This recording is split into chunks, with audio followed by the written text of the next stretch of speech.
Hey guys, back with me again in this channel. On today's video, I'm gonna show you the ghost effects tutorial on Capcut. So first import your clips and then copy it. Click on the clips and click on copy and click on the first clip and set it as overlay. So click on overlay. So it will go like this. Add a keyframe at the beginning and also the end of the keyframe here. And then next, add the second keyframe, zoom the clip and adjust it into your liking.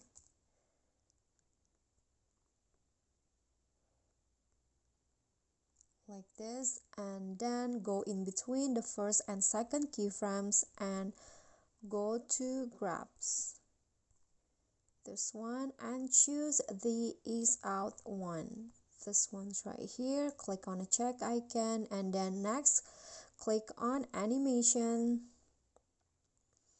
and choose out and click on fade out, this one, and adjust the durations.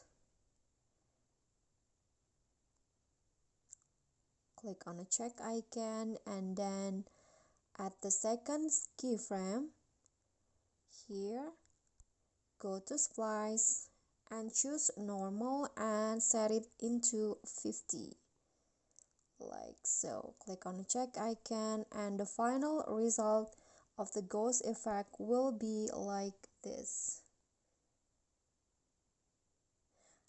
Okay guys, so that's all for me. Thank you guys so much for watching. If you like the video, please do click on the thumbs up icon, click on the thanks below, and don't forget to click on subscribe. See you at the following tutorial. Bye.